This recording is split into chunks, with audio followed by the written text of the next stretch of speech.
अस्सलाम वालेकुम नाज़रीन। अब मैं आपको बताऊंगा कि पोलियो सस्पेक्ट तक पहुंचने के लिए वो क्या डेफिनेशन है, वो क्या तारीफ है जो हम फॉलो करते हैं और उसके बाद हमें पता चलता है कि भाई ये एक मुश्तबे केस है और हमने इसको आगे देखना है। वो क्या है, उसे हम कहते हैं AFP, एक्यूट फ्लैसिड पैरालिसिस।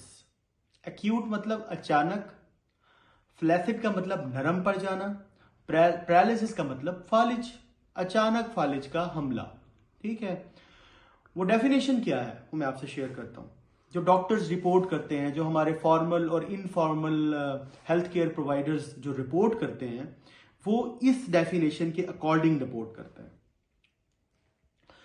पैदाइश से लेके 15 साल तक किसी बच्चे या फर्द को अचानक से, ये याद रखिएगा, अचानक से जिस्म के किसी भी हिस्से में किसी भी किस्म की कोई जिस्मानी कमजोरी वाक़ई हो तो वो एक्यूट फ्लैसिड पैरालिसिस कहलाएगा।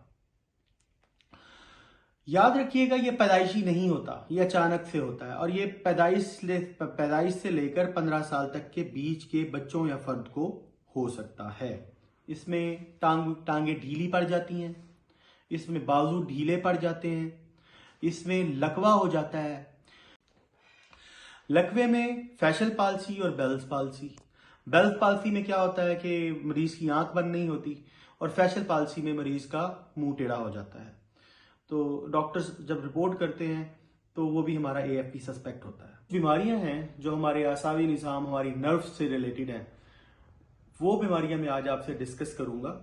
जब डॉक्टर के पास, हमारे इनफॉर्मल या फॉर्मल हेल्थ केयर प्रोवाइडर्स के पास जब हिस्ट्री आती है, वो क्या हिस्ट्री दी जाती है और कौन कौन सी बीमारियां लिंक करती हैं उस मुश्तबे पोलियो केस को, वो मैं आपसे डिस्कस करूंगा, उन बीमारियों को और उनकी अलामात को। Number 1, poliomyelitis. पोलियो का मैं पहले भी आपको एक वीडियो शेयर कर चुका हूं। तो इसके बाद जो है वो दूसरी जो बीमारी है वो है GBS। इसको उर्दू में अगर हम इसको आगे एक्सप्लेन करेंगे तो इसे हम कहेंगे गुलैन बेरी सिंड्रोम। ये एक सिंड्रोम है, ये नर्व्स की एक बीमारी है जिसमें नर्व्स डैमेज होना शुरू हो जाती हैं और जब नर्व्स डैमेज होना शुरू हो जाती हैं तो ये बीमारी जो है वो सीरियसनेस इख्तियार कर लेती है। ये बीमारी इस तरह से शुरू होती है जैसे कोई बच्चा अपने माँ बाप को बताता है कि मेरी टांगों में दर्द है, मेरी टांगों में ढीलापन है।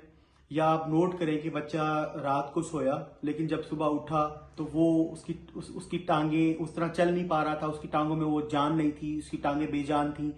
या बच्चा खेलते खेलते शिकायत करता है कि मेरी टांगों में जान नहीं रही, मेरी टांगों में दर्द है। तो जब इस किस्म की कोई शिकायत बच्चा करे तो उसको इग्नोर नहीं करना, आपने फौरन डॉक्टर से रुजू करना है। और ये जो है जब ये पाँव से शुरू होता है, उसके बाद ये टांगों में चला जाता है। मोस्टली ये टांग में चला जाता है, यहाँ तक रुक जाए तो ठीक, लेकिन जब ये पेट में चला जाता है, सीरियस हो जाता है और अगर आप डॉक्टर से रुजू नहीं करते और उसके बाद ये हमारे लंग्स के मसल्स को मुतासिर करता है, हमारे बाजुओं में चला जाता है और उसके बाद हमें मरीज को सांस का मसला भी हो सकता है। तो इतनी पेचीदगी से बचने से बेहतर है कि आप बच्चे को उसकी हिस्ट्री के मुताबिक डॉक्टर से रुजू करें और फिर फर्दर प्रोसीजर जो है वो फॉलो करें।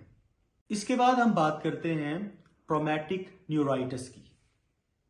इंग्लिश में हम इस तरह इसको कह सकते हैं जैसे इन्फ्लेमेशन ऑफ वन और मोर नर्व्स, मतलब एक या एक से ज्यादा नर्व्स की सोजन वो इस बीमारी में होती है। ये भी नर्व्स की बीमारी है।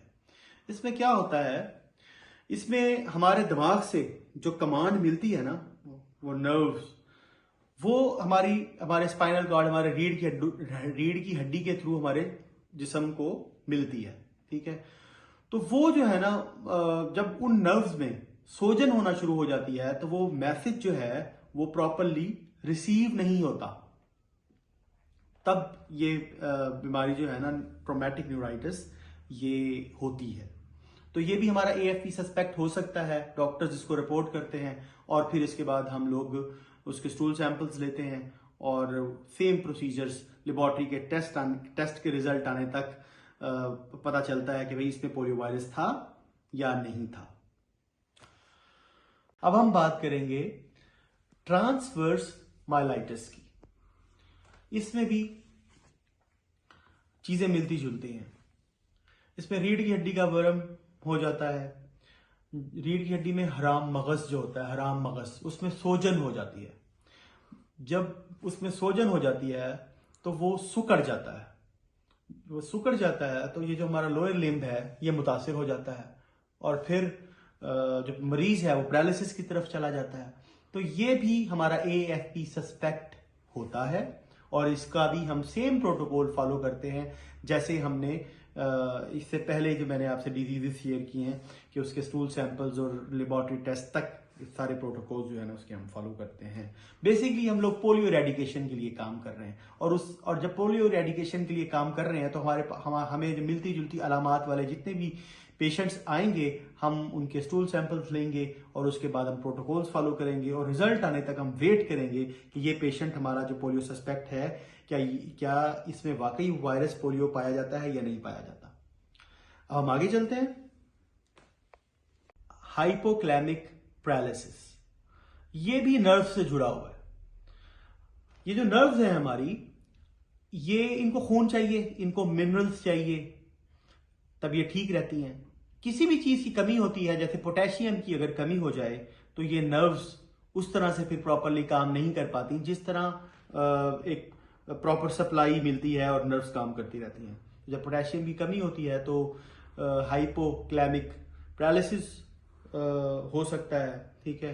तो उसमें पेशेंट जो है, ये होता तो थोड़े अरसे में है, पेशेंट ठीक हो जाता है जब पोटेशियम की कमी पूरी कर दी जाती है, लेकिन जब ये अलामात डॉक्टर देखते हैं तब भी वो उसको AFP सस्पेक्ट के तौर पे रिपोर्ट करते हैं।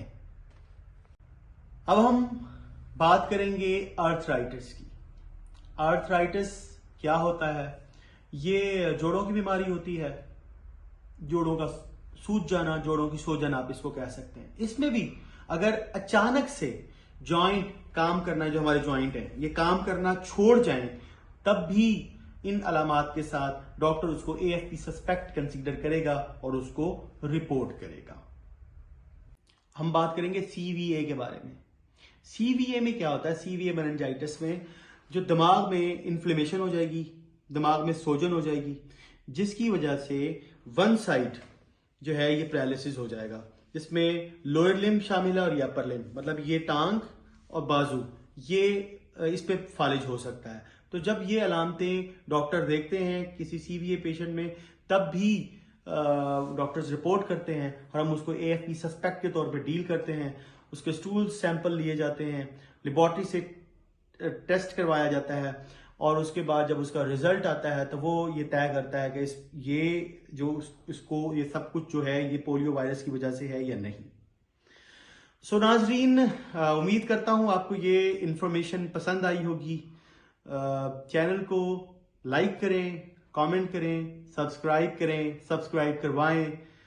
आप इस तरह चैनल को लाइक करते रहेंगे तो मैं आपको मजीद मुफीद मालूमात फराहम करता रहूंगा। इजाजत दीजिए, अल्लाह हाफिज।